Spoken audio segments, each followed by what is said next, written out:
Good and new. Welcome back to New Hampshire Vintage. My name is Wyatt, and today we are going to review, if the wind would calm down, we are going to review and drive and just show you guys a 1983 DeLorean or DMC-12. And I'm sure a lot of you have seen this on Back to the Future, and maybe some of you have seen them in car shows. They are uncommon, but they're still around. But I wanted to show you guys this whole car through and through. I don't really see a lot of reviews on YouTube or stuff about them, so here we are. Now, this car's been in my family since 2006, and we'll get into the history of that in a little bit. But yeah, I'm just gonna kind of show you guys like what kind of engine's in it and kind of yap about it. Today's a yapping video. So enough yapping at this angle. Let me get you guys into my hands here and walk around this car and yap at you some more about this car. That makes sense.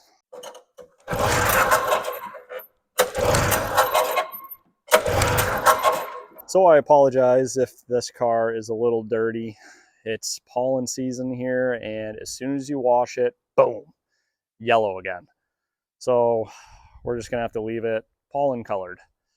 Now, let's just start with the history of this car while I just do kind of a slow walk around so you guys can really get a good view of this. My dad bought this car back in 2006. Now, one day he just wanted a DeLorean. They're very uncommon around here. So I was 11 at the time, and I used to go with him to look at a few of these. Now, we looked at, I think, 3 of these cars before this one. There was one that we looked in Long Island, and then we looked at 2 in Texas at a kind of it's like a DeLorean plant. Like they still sold DeLoreans and parts, but it was like a DeLorean warehouse with parts and sales and whatnot for the remaining of these cars. Now, this car specifically has 15,296 miles. And the reason for that is this one was museumed. Now, the gentleman that owned the museum unfortunately passed away, and the sons took over, and they wanted to shut down the museum. They didn't really want to run it anymore, so they kept a couple of the cool cars, Corvettes, Mustangs, and they didn't like the DeLorean. Now, a lot of people don't like the look of them, just don't care for them, and that's okay. But we ended up buying this from them, and this car needed a lot. Now, it was all complete. It was in beautiful shape. So for sitting so long, and when we bought this, it only had 5,000 miles on it.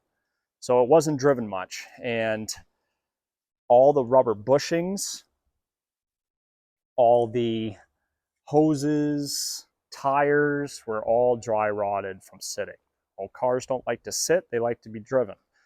So there was one guy here in the area that was willing to take this one on and went through the whole thing, replaced all the bushings with all DeLorean parts. So we're trying to keep it as stock as possible and as authentic as possible. Anyway, I know some of you will be like, oh, you need to keep it low miles, and no, I'm not going to do that. I like driving the stuff we have. We got to enjoy it. That's why they're here. So if I come down like this, you'll see this car actually has a pretty good ride height. Now, I'll put a photo up if I can of a stock DeLorean suspension, and the front end of the car is going to be a lot higher than this one. Now, the reason why they did that is the government back in the day required a headlight level, and these cars came so low that they needed to have the front end up a little bit so it met the requirements. Now, this car it did have the original suspension with it riding up, but we ended up buying a authentic DeLorean lowering kit. Now, they did that after you purchased the car so it could be down to the height that they wanted it to be. So that's why it's a lot lower. Now, this car, it is not silver. It is in fact stainless steel. Now, let me see if I can try to get a good angle here so you can see. There you go. See the grains in there? You see the grains right there. Yep, this is a full stainless steel car. You can paint them. I've seen some that are painted black, red, especially at that factory down in Texas, but I don't know why you would. You got to keep it stainless. Makes it the reason why DeLoreans look so good. So, trying to think of anything else on the outside of this car before we start diving into the interior and then the frunk and then the engine compartment. Yes, this is a rear engine car. You could see, let me see if you can, you see that little bow on the front? That's kind of a normal thing with these cars when the sun hits them, or they don't stay level, so they kind of give that little bit of a bow. I just kind of wanted to point that out to you guys, see if there's anything else I can try to point out. Oh, washing this car, stainless steel. Now, especially when you go to a car meet, a lot of people want to touch it. And when you touch it, the oils on your finger, you can kind of see there, leave a stain. Now that just doesn't wash off easy. You actually have to use a stainless steel cleaner. Usually once every 2 years, since we don't really run this car much, or you'll want to take a Brillo pad and go with the grain on this car and kind of reshape the stainless, and it gets rid of a lot of like little scratches you see there and whatnot. So we do that. It is almost time. This car needs a serious detailing. Now this car is running, driving, AC works, everything works. The rotors are starting to warp a little bit. When you hit the brakes, they like to shake. We did order parts for that. Hopefully they're in soon. All right, sorry about that. Truck drove by. So we do have rotors ordered because when you brake, the steering wheel likes to go everywhere, and you'll probably see that when we do the driving portion of this video. And once they come in, I'll probably do a video on the brakes on this car. That'll be kind of fun to do. But for this video, we're just gonna drive it and keep going through this thing. Let's get into the interior on this and show you the interior. Now, I don't know what everything does, but I'll try my best to explain. So, sitting in the DeLorean now, and we're going to start with this interior on the cluster. So, we'll start left to right. You have your seatbelt warning indicator.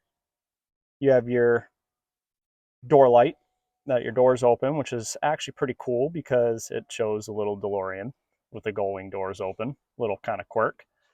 Your volts, your temps, and then you can see the 15,296 miles. Your speedometer. Now, this car can go faster than 85, but there was a regulation back then that your speedometer can only go to 85. Now, in the movies, yeah, 88 miles an hour. Yes, this car can do that. Not quickly, and we'll get into that when we get into the motor in just a little bit. But yeah, just kind of cool seeing that, how they had stuff back in the day with regulation wise. You have your tach, and the needle likes to stay between 1,000 and 2,000 RPMs when it's off, but as soon as you turn the car on, it resets. Then you turn it off. It's just always been kind of a little quirk of this one. I don't know if they all do that, but this one does. Your tach goes up to 6,500 RPMs before you get into the red zone, which is, I don't know, pretty good for this motor. You have your oil pressure, your fuel, and then a few dummy lights. So a lot of these dummy lights kind of go on when, even though you have the gauge that tells you. So you have your, see if I can, there we go. You got your lambda, which is pretty much an O2 sensor indicator. So like if your O2 sensor fails, They were called lambdas back then, so that's your lambda light. You have, there we go. You got your oil pressure light, your battery voltage light, your fuel light, and your e-brakes on light. You got your horn, blinkers, and headlight. On the other side is just your wipers, which just go from 2 to 1 to nothing, and then that's like if you want to do a courtesy wipe or whatever. And then if you push that stalk in, like you do the horn on that side, that's your washer fluid. Looking down, try to move my feet out of the way. You don't have a lot of room, as you can see.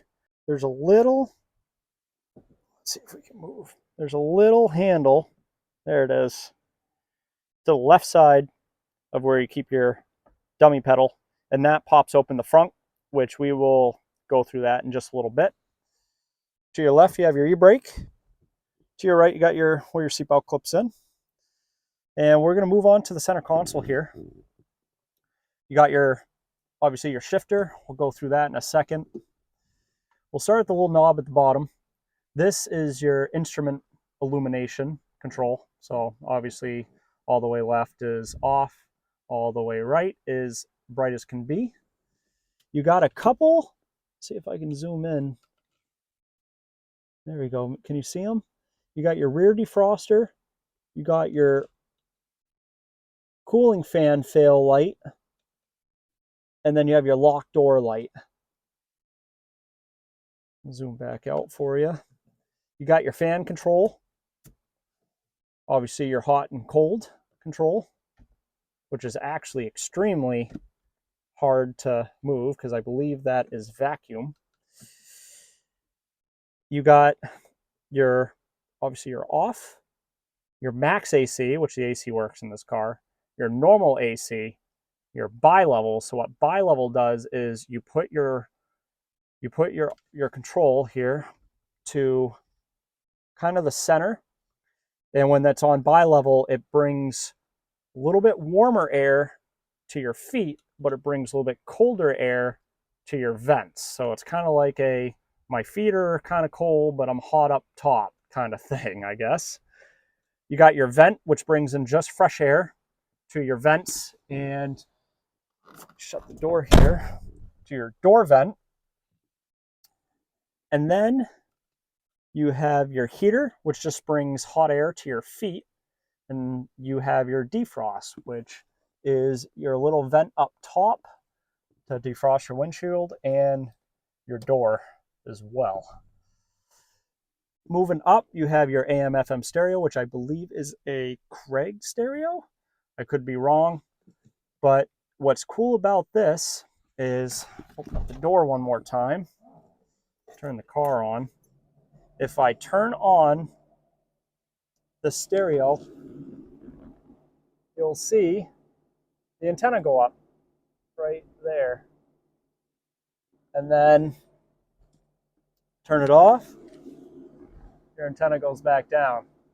So pretty cool little quirk. Wanted to show you about that. Kind of an 80s car thing. And this one still works on this car. Stay out of the wind here. So we're going to start moving back, and we'll keep working our way around. You got your shifter, and you got your cup holders. Now these are Delorean cup holders. They're an aftermarket Delorean cup holder, but they are made by Delorean. So trying to keep with the original touch. And these are a little bit of a pain, but you can spread them open for a bigger cup, and then if you put them all the way back in the collapse position, you can fold it down, and then you have to pull this little, kind of hard to see, maybe if I put this, there's a little lever there. Pull that, and then this whole thing, pull that lever, and that whole thing folds down. Now this one folds up that way for the passenger. So yeah, kind of a cool little niche. You have your cigarette lighter, which we do have in this car somewhere. Next, you got your cigarette lighter, which you push and hold. And just after a little bit, let's see, let's try that. You can see, yeah, well, it gets hot, and that's how it lights that little metal, I don't know what that is. It's like a conductor type thing, and it lights your cigarettes. I usually put like a FM, like to connect your phone to Bluetooth so you can listen to music because I don't smoke. But still cool that we have the original one. Next, you got your rear defrost, and you got your window switches. And in your windows here, turn that off, you will see, you move that, and that's your window. Now that one has a little bit of a clunkiness, but it still does work. And then you can see here, you don't have a lot of space. Now, I'm trying to use my hand for, you're not that tall. You're probably only 5 inches by a foot here, and then you have a little tiny triangle. So you don't have a lot of room, is what I'm trying to tell you. And that's why we wanted the AC to work, because this car does not get a lot of airflow. You have your glove box with your working light and everything. Pretty decent sized glove box. You have your ashtray, and behind there you just have like a little cubby for like a wallet or whatnot. Behind here you have your net, which is usually in a lot of sports cars to hold whatever. You can only fit a few like grocery bags in the back here. It's not big.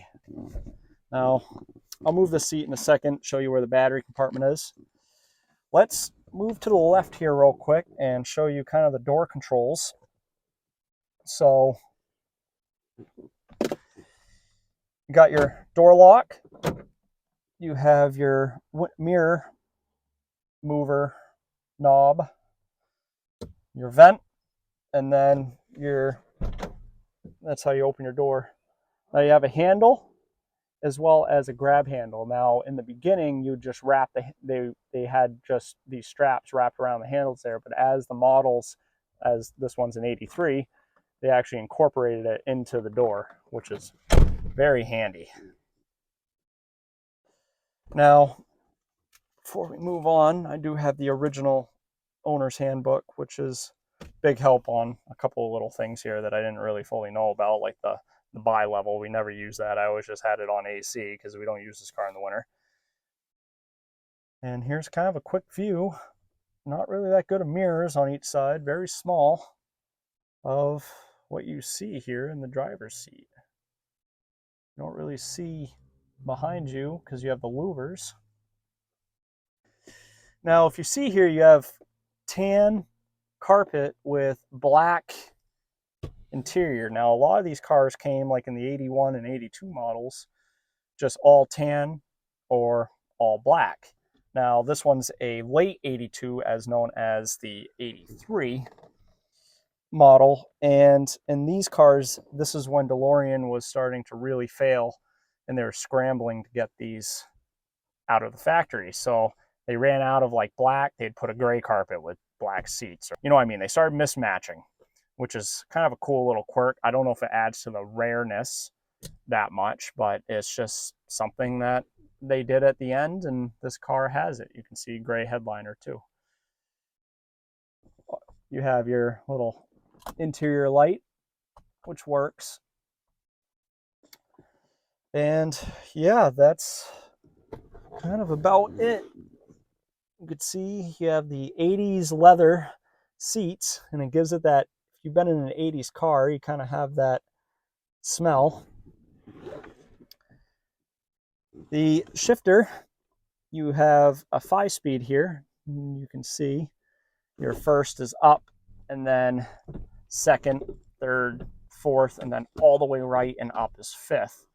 Now you have to pull up. You can kind of see, moves just a smidge. You pull up, over, and all the way down, and that's your reverse, which is kind of a cool little niche. A lot of people don't know about that.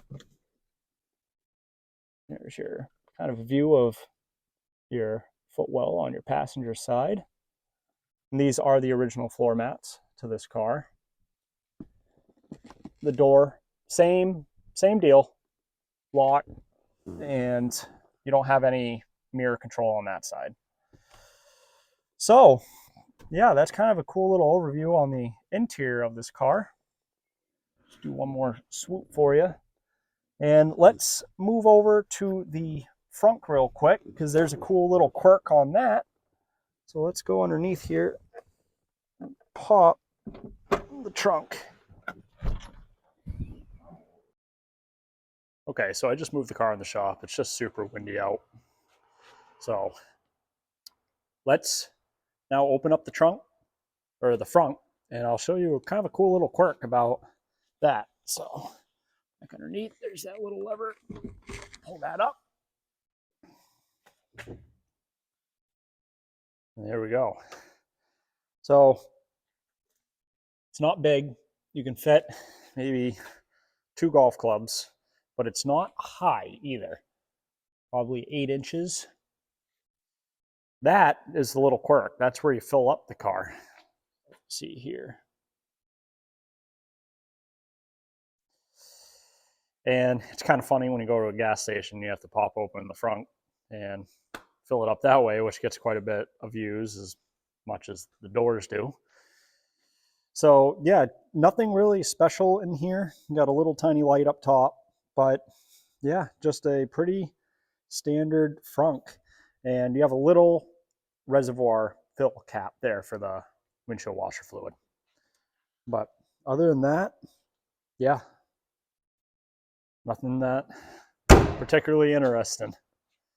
Okay, let's go to the interesting side and look at the motor. So now let's open up the engine compartment and we'll talk about that. So there's usually a 2-step process to get into the engine bay. You have a little latch right here, and that lifts up this first louver kind of cover type deal. Then you have a second engine cover, and this is usually locked in place as like a anti-theft or security kind of thing. And there's a little lever right back there, and usually you pull that and it unlocks this. Well, this one is broken at the moment, so you can usually just lift it right up, and you can see where that little locking mechanism in, and usually it goes in right there. So we got to get that fixed. And then you just take this, push that forward, and then you get to see that big, beautiful V6. So this is a PRV V6, which was kind of developed by Volvo, Renault, and Peugeot. Peugeot, I believe I'm pronouncing it right. And this engine isn't powerful. It isn't fast. Kind of a car that you guys would probably know it was in is the old square body Volvos. A lot of those, like the 290. I don't know if that one was in the US or not. And those kind of cars, a lot of Renaults, a lot of Peugeots had this engine. Now, this one is completely bone stock. They did make this variation not for the Delorean, but they did make this variation engine in the other cars with a turbocharger, as well as a few different other sizes. So this variation is the non-turbocharged. It's the 2.8 liter or 174 cubic inch, 130 horsepower, 153 pound-feet of torque V6. Now, this is very underpowered. It is not quick. It makes the car very sluggish. And I think that was one of the main reasons why it didn't sell and whatnot. Now, John DeLorean, if I remember right, wanted to put a V8 in here because his main goal was to beat the Corvette. That was what he wanted. He wanted a similar style sports car that was more affordable and could beat the Corvette. Well, that didn't happen. This car actually back in the day was 25 grand, which I think to today's money was 75,000. So I wouldn't pay that for this. I mean, obviously with the cool factor, but back in the day when they started making these, you get an expensive underpowered car when you can go out and get something different, kind of similar, that's a lot faster and whatnot. So this one, luckily, has been very reliable to us. We've never had a breakdown. I believe these are not like these aren't like a Chevy small block. They're not bulletproof, but I mean, knock on stainless steel that this one will continue to be good for us. Now, they made stage kits like aftermarket stage performance kits. You can get like a stage 1 to stage 3, stage 3 being a turbocharged. Stage 1, you can do like an intake, whatnot. I don't know if Delorean, back when they were in business, offered that. I know now you can go through a company that sells genuine parts for this motor to make it a little bit quicker, but being the theme of this car here, we want to keep it all stock. So here's just another kind of view of all the belts in the back. You can see the valve covers on each side. And this one here is a fuel injected version. They did make these with carburetors too, and like I said, a whole bunch of variations, but just kind of more trying to get a bunch of angles for you guys so you can just see.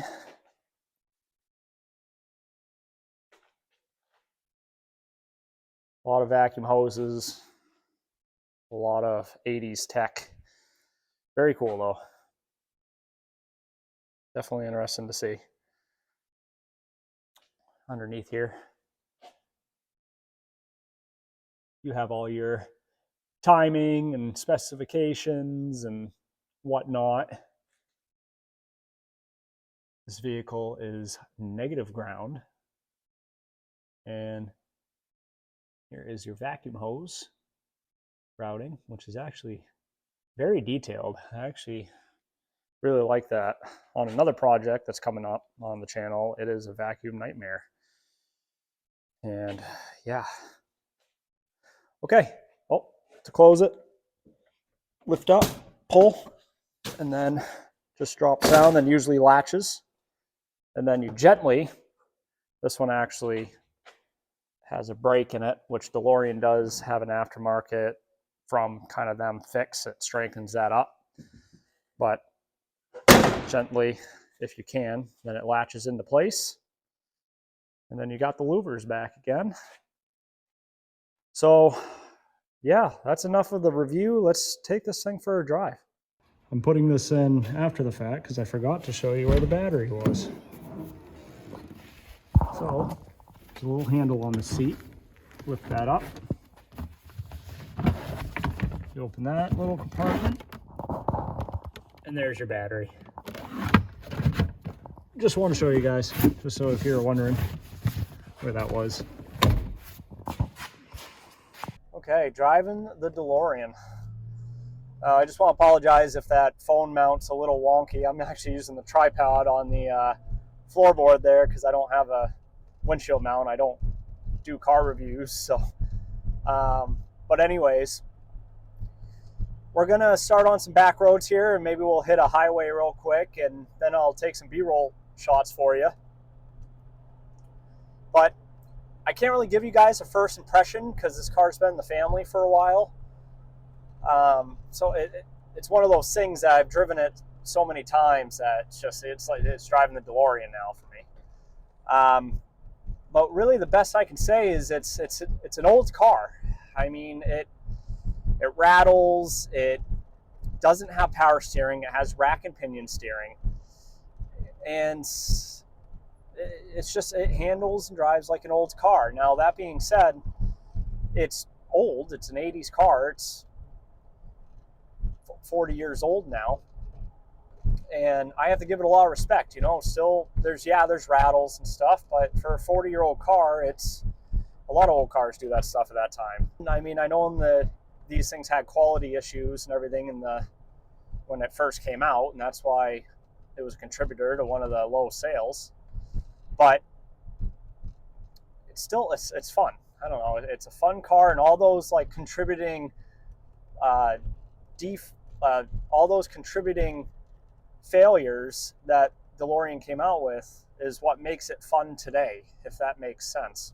All the weird, kind of annoying quirks or things about it just is what makes the DeLorean fun to drive. So the handling on this car, main reason why we're driving it, Colin Chapman was his name, who designed the suspension and also was kind of a helper with the design of the car itself. He was the founder of Lotus Cars, and they copied the DeLorean, or I wouldn't say copied, they influenced. The influencer of the DeLorean car-wise was the Lotus Esprit. So that's why the car kind of has that shape, and the suspension was designed with that car in mind. So it handles, for an 80s car, it handles quite well. You could take a corner at a higher rate of speed and you feel confident taking that corner. And let's see if we can go over here.